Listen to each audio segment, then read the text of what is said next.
But we are here to celebrate your book, Rick, and I love the title, "The Phenomenon: Pressure, the Yips, and the Pitch That Changed My Life." And when you think about the name, "The Phenomenon," really, you growing up, you were a phenomenal talent. I mean, you were highly touted, but you look at also the phenomenon of the yips, and it's almost a double-edged sword.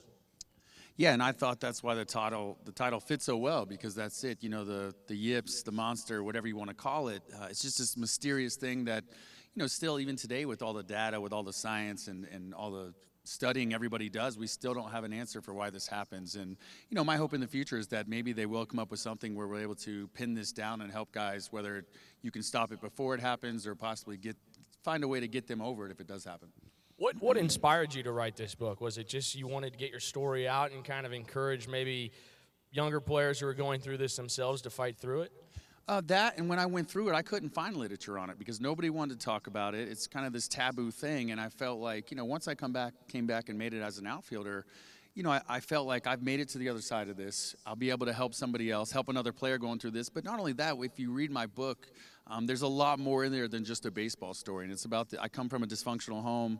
It's about dealing with that and growing up and having that burden as well. But I realized that might be able to inspire somebody. I remember when I was going through it, I read Lance Armstrong's book about his battle with cancer. And I felt like, man, I'm just dealing with this mental issue, and he's dealing with this life and death thing. And it inspired me. It really did. And I felt like if I can do that to one person, then it'll be worth writing it. When you look back at your growing up, your early days of baseball, what was that like? I mean, dominating older players who were eligible for the draft that year, and you're striking them out left and right, but you're not eligible yet. You got to think you got a pretty good shot at this thing. I would say my sophomore year, I was always a small kid, and I was a good player, but not the best player on my team by any means. But my sophomore year of high school, I grew, and I went from throwing 84 to 94 just like that. And that's when I realized, instead of this being a dream, this is real. And whether I can go on to the college level or pro level, that this was definitely something that was within my reach. When people would make comments and compare you to Sandy Koufax or Randy Johnson, does that get to your head at all? I mean, here's a quote. Will Leach wrote this: "All my years watching baseball, I never felt more acutely that some people were just struck by Zeus's thunderbolt than when he first saw you pitch." That's pretty strong. Yeah. That's strong. No, you can say that again if you want. Go ahead. No, you know what? When I was young, and once I started to understand what my talent was, and work ethic was never a problem for me, because my goal became I wanted to be one of the best that there ever was. And when people would say things like that, instead of that putting more pressure on me, what I felt like was like, yeah, that's right. I'm on the path of where I want to go because I want to be the best ever. And what it did was it fueled my fire and gave me more ammo to go out and work harder each and every day, because what I wanted to be was one of the best ever. And hopefully, if I was able to stay healthy, become a Hall of Famer. Tony La Russa was your manager when you came up, and I know he was a big figure in your life. You had kind of just hit on the fact that your childhood was a little bit dysfunctional in the sense that your dad was a severe alcoholic, and he drank a lot, and he came home, and it created kind of a violence in the household. But Tony was there, and he sort of took you under his wing. Yeah, 100%. I can say the entire Cardinal organization. In a lot of ways, I was raised by the Cardinal organization. I was drafted by them when I was 17, and I didn't leave until 2009 when I was 27, I think I was. So, in a lot of ways, the Midwest raised me. Tony, Duncan, even Matt Gifford was there when I was first drafted. So all these guys that I was around and able to, baseball becomes your second family, where you're around the baseball guys more than you are your own family. And for me, that was a blessing, because I'm around people who are goal-orientated, and we're all trying to fight to get the same thing, which is win a championship and be better at our craft and work on our skill set as baseball players. So, when I was drafted by the Cardinals, I had no idea who the Cardinals were. I remember Scott Boras, my agent, called and said, "Hey, the Cardinals drafted you."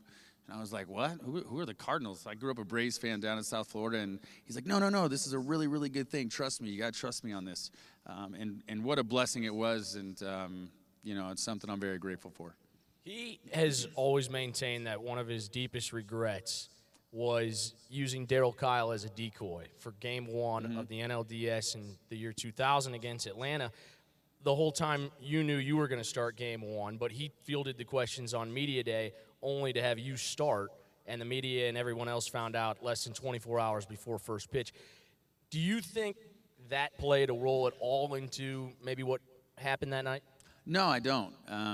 Really, and I'll go back to what I was saying before when, he told me, hey, you're going to start game one. Coming down that last month, I was the pitcher of the month. I went 4-0.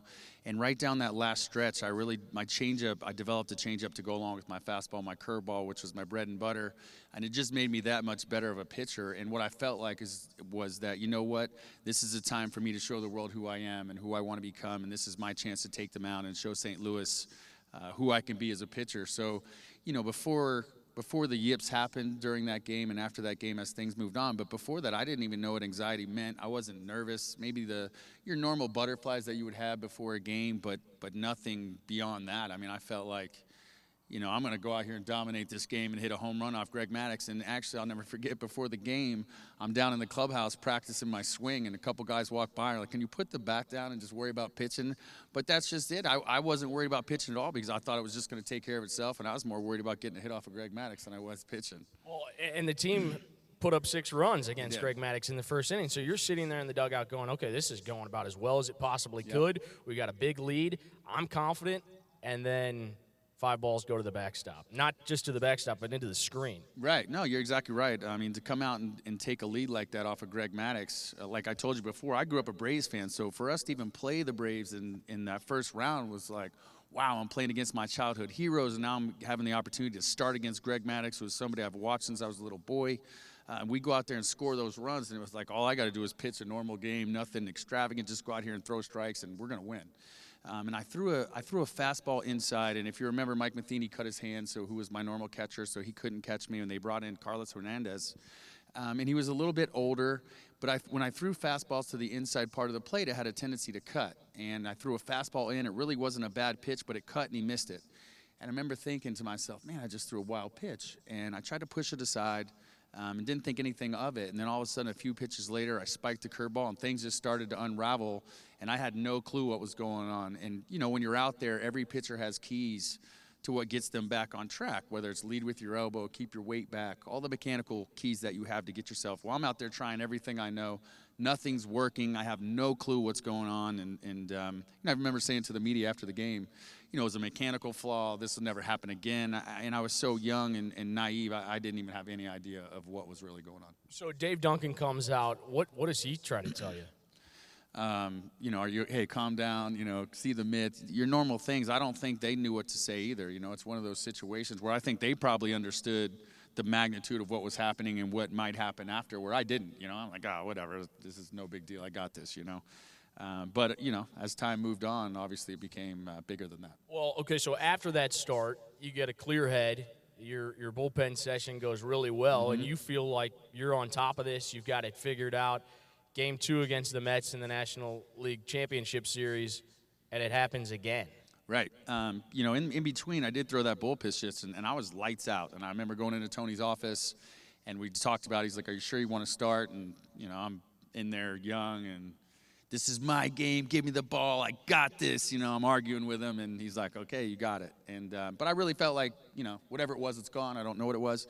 But sure enough, I go out there for the Mets, and, things just started to unravel again. And after that game, that's where I knew, there's something here. It's not just something that's, a mechanical flaw. But my hope was, because we ended up losing that series to the Mets, my hope was, that I'd go into the offseason and take a couple months off and get away from it. I actually moved out to California and lived with Adam Kennedy for a few months just to get away and have a new start. And I felt like, if I can get away, I'll come back, everything will be fine. And what I found was, once we started to play catch out there after a couple months, it was in me deeper and darker than it was during the playoffs. And this is uncharted territory. I mean, you had dominated every league since probably you played Little League. Right. And this is a totally new, problem for you to have. Yeah, and, the crazy part, and I've talked about this, you're out there on the mound or even playing catch in the outfield or whatever it may be.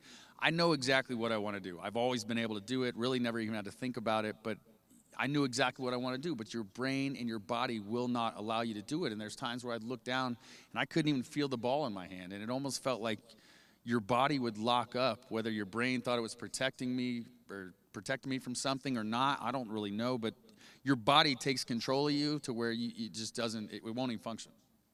So the yips is what we call it, and I've had the chipping yips in golf for a while, but you can't explain it. Like, there's nothing that you can practice to get it better, because once you go back out there, it's like back through your head. Yeah. You know, it's funny because I'd have a bullpen session where I'd be lights out, or I might have a game or a day or two or whatever. I'd find something that would work.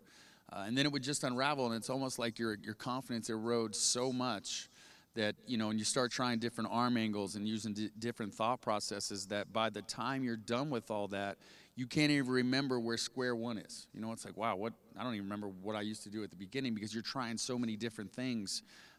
You know, and like I said before, I didn't know what anxiety was, and now after going through that and understanding how debilitating that anxiety can be, I mean, to me, it's one of the worst things people can go through when it gets to that level. You do not attribute any of those problems, the yips, the pitching problems, with your childhood, because you say there was a span, 13 to 20, you dominated. Right. Yeah, that's my take on it. I feel like if that was the thing that made that happen, then what was the deal with all the time in between that? Why was I able to be so good, and why did it choose to show itself at that point? So I don't relate it to that. You know, I think it's just one of those things that happen. And I've talked to a lot of other guys who've gotten it and gone through the same things, whether it's golfers or whatever, and who's had great childhoods. And so for me, when you start to collect the data about every other guy, it just doesn't add up that way. Your dad was sentenced to prison on a federal drug trafficking charge, but you write that you stared at his back when he was being read his sentencing, and you thanked him for making you a harder person and a meaner pitcher. That's powerful. Yeah, and that's true. I was really a sensitive kid, you know, but growing up in that house, you weren't allowed to be that way, and I had to learn how to compartmentalize at a young age. And, you know, in a lot of ways I look back, it's kind of like the Tony Robbins method. You know, instead of carrying this chip on my shoulder, I figured, you know what, I'll thank you for what it made me, because it really did turn me into the person who can block things out and you know, push things away and be able to be the meaner pitcher that I was. And your friend, Dennis, best friend, you hung out with him every single day. You learned that he had died in a tragic car accident. Just more adversity growing up. Yeah, I was 13 at the time, and even despite all the things that I was going through at home, that's the biggest pain that I've ever felt. And I remember when that happened, I was away at a baseball tournament, and when I got home, and his name was Dennis, so he was also left-handed. And, you know, when you're young, those things probably don't seem like a big deal, but to us it was. And he was a huge baseball fan, so we didn't need a left field. We're both left-handed. All we did was hit it to right field, so everybody's backyard worked. It's not like we needed a whole backyard to play baseball. But, you know, he was really my brother from a different mother, and, you know, the pain that I felt from that loss, I really put up an emotional wall and decided that I was never going to let anything hurt me like that again. And, you know, I was really sad to see him go, and I wished, you know, when I did eventually play for the Braves, that he would have had a chance to see me. So you're 17 years old when you're drafted, and you wait until you're 18, $2.5 million, because you don't want your dad to have any power over that money. And the dynamics really changed once you signed that contract, because now you have money. Yeah, no question, and you're exactly right. I knew if I would have signed when I was 17, that they would have to be a co-signer and, you know, be in control of it. And I talked at length with my agent, Scott Boris, about it, and I was like, there's no way I can let that happen, because, you know, who knows what's going to happen if I took that route. So we chose to wait until the end of the summer, and then, you know, the Cardinals just came to an agreement. The other thing, another thing that played into that, too, was that I wanted to play USA Baseball. I played it the year before. It was one of the greatest experiences I've ever had. To put USA across your chest and represent the country and go play for a gold medal is something I'll never forget. It's unbelievable. It gives me goosebumps now even thinking about it. And but I wanted to play that one more time before I ended up signing pro and going. So that kind of played well into, you know, telling my dad, well, no, we're going to wait. So I used USA as kind of a scapegoat. And but it worked out perfectly. It was fun. And you're right. I went from having nothing to being a millionaire as a young kid. And I don't even think words can describe what that felt like. Or, you know, it's just, you know, like winning the lotto, right? You go from you don't know when your next anything's going to come to being like, well, I guess we can have anything we want, you know. What was your first purchase? I went to the music store and took two of my buddies, and I said, get whatever CDs you want. Let's get whatever CDs we ever wanted. So in transitioning back to the pitching woes, you meet Harvey Dorfman, who is a prominent sports psychologist, and you talk to him on a pretty regular basis. And again, he too was almost like a father figure. Yes. So you know, in the beginning of that offseason, Scott Boras was trying to get me in touch with Harvey Dorfman, and me being young and stubborn, I was like, I don't need a psychologist. You talk to him. And but then as I started to throw and everything, I was trying to get it right and throw strikes, I realized I can't figure this out. I need help. So I reached out to Scott, and he got me in touch with Harvey. And, you know, he flew down into Jupiter, and we just got started with everything. And you're right, he became the father figure in my life that I didn't have. And right at that same time, my father was already in prison at that time. And I cut ties with my father, and Harvey kind of took over that role, and so thankful for what he was able to do for my life. And you talked to him, it wasn't just about pitching. It was about life. It embodied everything.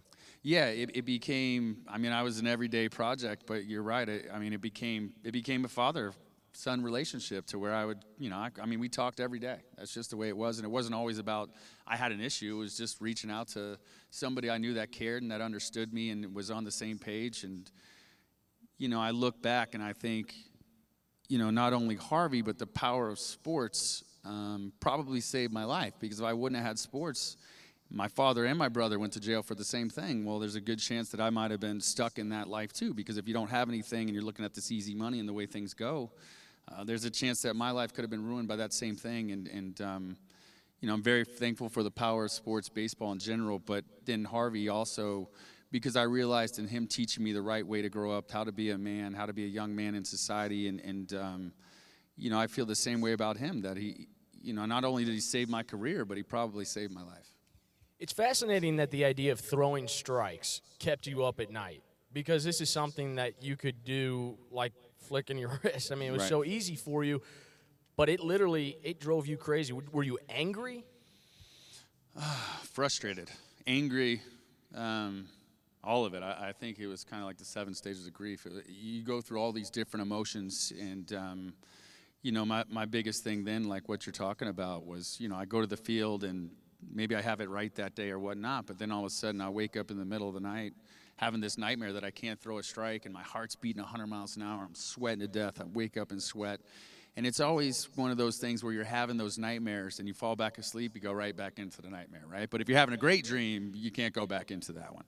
And that's the way it was. And then it became this revolving door of now, instead of going back to sleep, let's say it's 3 a.m., I had to change my protocol. I had to get up. I'd go ride my bike, watch TV, read a book, anything to distract myself from going back into that dream and dealing with that. And then the other part of that is that your brain, your subconscious can't decipher what's real and what's not. So that anxiety that came from that dream would carry on into the next day. So the next day, my chances of being successful were next to zero, because I'm already carrying this anxiety with me of a traumatic event, even though it was a dream. And I, you know, even though I'm telling myself it was a dream, it's not a big deal. Who cares? But just that next day just made it that much harder. And now you're tired, but you still got to show up to spring training. You still got to go to the game the next day. So I mean, those few years of my life were by far the hardest thing I've ever been through. You make the team out of spring training in 2001, but it wasn't a great spring training. Did you know in the back of your head, like, this is still, we got major issues? Oh, yeah, 100%. Like I said before, I'd have a good day, I'd have a bad day, okay day. And yeah, obviously there was still something there, but I was competing, and, you know, Tony's like, hey, we're taking you with us. You're going to make the team. And I was relieved. I felt great that he made that decision, because that's what you want, right? You want to be a part of the team. I was already in the big leagues, all these things. And then we lead into 2001 when I did make the team. So our first game's against Randy Johnson in Arizona. And, you know, I'll never forget that day, because when I woke up that morning, the anxiety I felt that I was going to have to go out there and pitch on the national stage, on national TV against Randy Johnson in Arizona was, you know, I mean, I was a mess. So about 2 weeks before that, I would say, somebody mentioned to me and said, hey, maybe you should try drinking before a game. Maybe that worked. And I'm like, yeah, whatever. That's dumb. But that day, emotionally, as distraught as I was, when I got to the field, it just kept getting worse. The closer I got to the game, the more it got worse. When I got to the field, I knew I had no chance. I mean, I was going to go out there and bounce balls off the ground, throw them off the backstop, and to think about how humiliating that was going to be was just, you know, unbearable almost. And I went to Darryl Kyle and I was like, hey, listen, I don't know what else to do, but you think you can go find some liquor and put it in a water bottle? He's like, I understand. You got to do what you got to do. I'll take care of it. And I chose to drink before that game, and it actually worked. I ended up beating Randy Johnson. I'm sipping on that water bottle during the game, and think to myself, how crazy it is that I had to do that to try to go out there and compete, but it was working. So I remember even after the game, telling Harvey Dorfman hey, I've had to drink to get through that game. He's like, hey, I understand what you had to do, but I'm just telling you it's not real. And I felt like, what's not real? The game score is real. The box score is real. I just won. Everybody just saw it. Like, that's real. So I tried it again the next game, and darn it if he isn't always right, because even though I tried it the next game, the powerfulness of the anxiety overcame the alcohol, and and I realized this isn't the answer, and I need to take a different path. So you make 6 starts in the major leagues, and then it becomes clear that you need to go down and kind of regain some confidence and work through these flaws, and they send you first to Memphis, and that doesn't go well, and then they send you all the way to Johnson City, Tennessee. That's a far drop from the big leagues. Yeah, it's about as far as you can go without going home.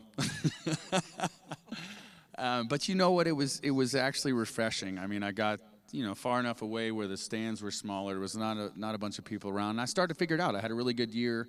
The Cardinals, one of their ideas was, hey, maybe we'll let you DH twice a week. What do you think about that? I was like, well, that sounds awesome. But just something to distract me, to help me, get my mind off of throwing. I started throwing good. Hitting was going great. My first game as a hitter, I went 2 for 4 with 2 homers. It was almost comical. But, that's funny. It's a year I'll never forget just because of the hitting things. But like I said, I did start to figure it out. I think I won pitcher of the year that year, which I should have. I mean, I'm down there in rookie ball.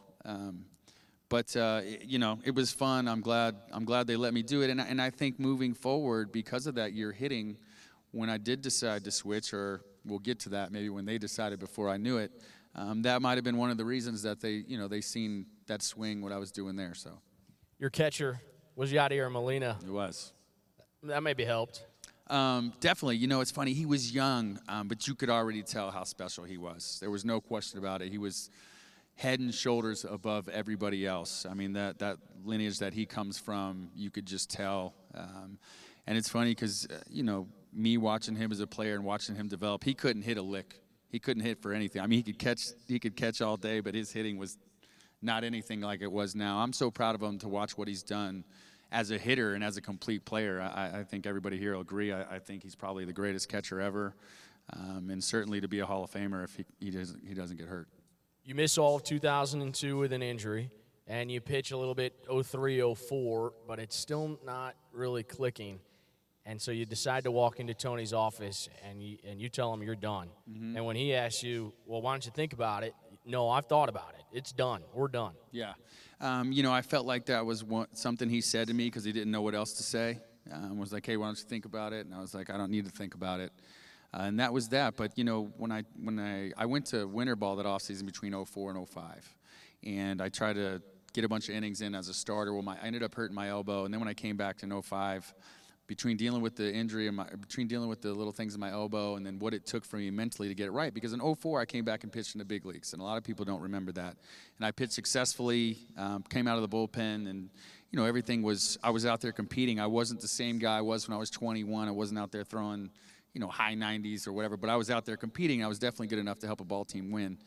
And but what it took for me to get that right, all day mental training and mental exercises and the things I had to do, I felt like I was this robot or this horse with blinders on. I couldn't joke around with my teammates. I couldn't have fun with guys. My relationships were changing, not only with my friends but my family.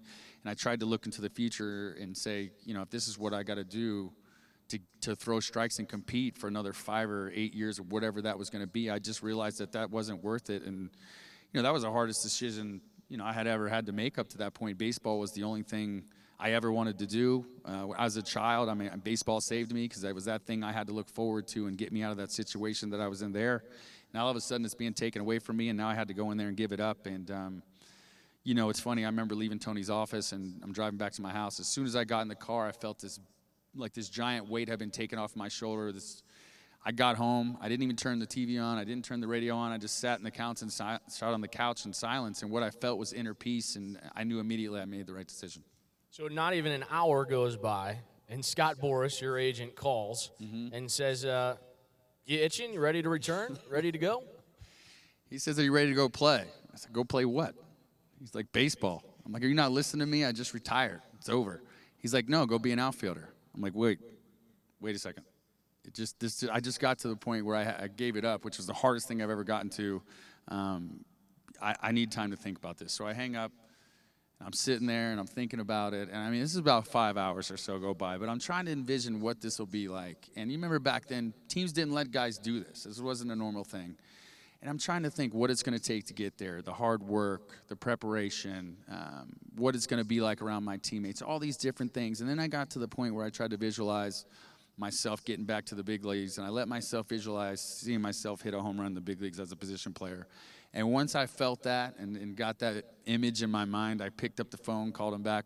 I said, I'm in 100%. He goes, I'm going to call Walt Jocketty, who was the general manager at the time, and I'll call you back. Well, Walt calls me back within like 4 minutes, and he said, hey, if you want to give this a shot, you know, we're in, and we're down to give you an opportunity to try to make it back. Show up tomorrow, you're an outfielder. I was like, perfect, see you tomorrow. And you work on your craft. I mean, because you were, naturally gifted, you could hit, but you had to learn how to have an approach at the plate, and you had to learn how to play the outfield, and Dave McKay was an ambassador helping you learn that. Yeah, no doubt. And the thing about it, the previous 4 years, driving to the park, I was never excited to go to the park anymore because I'm dealing with this throwing thing, and it was just so much to deal with. Now that I got this new challenge, I don't have to worry about throwing the ball 60 feet. I can go to the outfield and just let it eat from far away.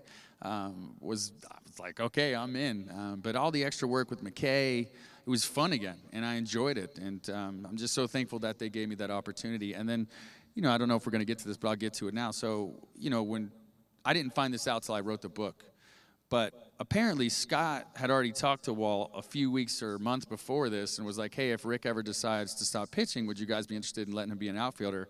Apparently they were all in cahoots about it, but they were like, we can't tell Rick. It has to be his decision to stop pitching.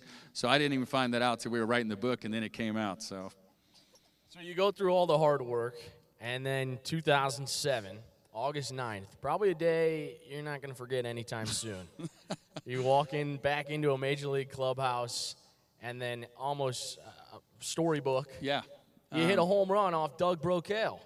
We were just talking about this earlier, and you talked about, you remembered seeing me walk into the clubhouse. And for some days, the moment of me walking into that clubhouse and getting all the high fives and the hugs from my teammates and the welcome back from my coaches would have been enough. And it even started the day before I called, and Rip Rowan, who was the clubhouse manager, says, hey, Hank, what number do you want? I said, well, I'll take 24. And he goes, no, I'm sorry, that's Joe Patini's number, the bench coach. I said, all right, I don't care what number you give me, just make sure my name's on the back of it. So then I get to the clubhouse, and after the high fives and everything, and sure enough, in my locker, there's 24 with my name on it. So this day is starting out great. But then we get into the game. I pop out my first at-bat, then I strike out. It's kind of like, all right. But I'm back in the big leagues. And then I get to that at-bat against Doug Brocail. I'll never forget. It's a 2-1 pitch, a 2-1 count, and he throws me a slider. I kind of got out front with it, kind of one-handed it, but I knew I probably got enough of it. I got enough barrel on it. While I'm watching the ball, I'm looking at the outfielder, trying to judge if it's going to be a home run. I'm running the first, and as soon as I knew it was a home run, I had this flood of emotions just explode inside of me. I couldn't feel my legs. I felt like I floated around the bases on a magic carpet. It was the most incredible feeling that I wish I could share it with everybody. I get to home plate, I see Tony going crazy, which you never see Tony have emotion. Everybody in the dugout's going crazy. The stands are going crazy. The standing ovation and the amount of noise and everybody stomping on their feet, I swear to you, I could feel the ground shaking. It was incredible. One of those moments that I'll never forget. Well, I was in the press box, and they say you're not supposed to cheer in the press box. It's a working environment. Everybody was standing and cheering. I mean, it was the thunderous ovation at Busch Stadium when you hit the home run. And I watched the clip last night about 15 times. You got around the bases pretty darn quick. I did. I wished I could have slowed it down, but I had so much adrenaline going through me. There was no possible way to jog slow and take it all in. I'm guessing you've seen the video. Tony going crazy in the dugout. That is, up there with probably World Series final outs. The emotion that he showed, that had to be pretty special. It was unbelievable. To come back full circle and just like you said, a movie script. I mean, if I could have sat down and wrote on a piece of paper, hey, this is the way I want things to happen, I couldn't have wrote it any differently. And just everything about the whole day, the way things transpired, and to Tony, to Edmonds and Yachty, my teammates, it was absolutely crazy. So 653 Major League games, 76 home runs. And to cap it off, you get to spend some time donning an Atlanta Braves jersey, childhood team. Remarkable. Unbelievable. I'll never forget, I was with the Royals in 2010, and I was hurt for about 2 months, and I got healthy with about 10 days to go until the trade deadline. And when I came back, I was just absolutely raking. But because I've been hurt, I thought there's no way I'm getting traded. So the trade deadline, I think, was 4 o'clock, maybe 3 o'clock, whatever it was. But I'm in the batting cage at like 2:52, taking BP, getting ready. My outfield coach comes up to me and says, hey, they want to see you in the manager's office. And I didn't even think I was like, for what? You know what I do? I knew I wasn't in trouble. I didn't do anything wrong, but I'm thinking, what? He's like, all I can tell you is it's not good for me. So then I kind of knew. Well, I walk into the office. It's Dayton Moore and Ned Yost. And they're like, come in, sit down. So I sit down. They're like, we just want to tell you you've been traded. You've been traded to the Braves. I was like, yes! We weren't playing that good as the Royals. It just wasn't a good team. We were young, and as being a Braves fan, I couldn't even hold it back. So I just let it go. And they actually started laughing. Both of them actually came from the Braves, so they started laughing. And what an incredible moment. And then I get a chance to go play for Bobby Cox, who was one of my childhood heroes. I grew up watching them. And then you fast forward through, we're going to that playoff run. And this is Bobby Cox's last year. He already, let out that he was going to retire, and this is going to be his last year. And we were playing in the playoffs in San Francisco, and I hit an extra inning home run to be a game-winning home run. And, when you talk about coming full circle, the last time I was in the playoffs was against the Braves, and I'm throwing all those wild pitches. Now I'm playing for the Braves, and I hit a game-winning home run for them. Just, one of those things that are unexplainable and something I'm very proud of. So now doing some analytical work on Fox Sports, you're enjoying that role? Love it. It's funny. I got a bad taste in my mouth with the media after, they were reporting on all the yips, and I felt like I read a lot of bad articles and seen a lot of bad stuff on TV, and then I end up retiring and say, wait, I think I want to be in the media. Some people kind of laughed at me at first, but it's been absolutely great. I definitely love it. It's a lot of fun. It's fun to be back in St. Louis and back in Cardinal country, and I hope to pursue that as wherever it can take me. And you got 2 young kids, and it's probably pretty special for you that you get to raise them and give them a much different childhood than what you experienced. Yeah, no question. I feel like after what I went through, it's my job to break that cycle and give them the support and positive environment that they need to succeed in whatever they want to do and be able to follow their dreams. And, being a father is so special and so important to me. They're 5 and 6, which is such a cool age. And, I'm having a blast. Like I said, I'm on TV now doing that stuff. So when I'm gone, they can see me on TV. I'm not just missing in action. So it's been a perfect scenario, and I couldn't be happier. And your wife, Lori, she started an initiative for players who get traded. Mm-hmm. She kind of helps them with that move, or she's wrote a book that kind of lays out different cities and where they go so they're not completely lost. Yeah, so what it is it's a resource website for baseball families. And, if you're getting traded to a new city or even you're visiting a new city, anything you might need from a doctor to the players section where the tickets are, where the wheel cones are, anything you could think about, furniture, things you would need going to a new city, it's all on there. And the thing that's cool about it is whoever's on there, say it's a furniture company or a doctor or whatever it may be, has all been recommended by a baseball family. So you can know to trust them, hey, the Ludwigs used them or whoever. And it's really been a cool thing. She just joined with Ray Whitney's wife, who played in hockey, so now they have baseball and hockey, and they're trying to expand into all other sports. It's a really cool deal. You're getting pretty good at this book thing. You're kind of all over the place. You enjoying it? It's been good. It's been really good. When I look at my life and where I've come from, being a small kid from a small town, and all of a sudden I wrote a book that was a New York Times bestseller.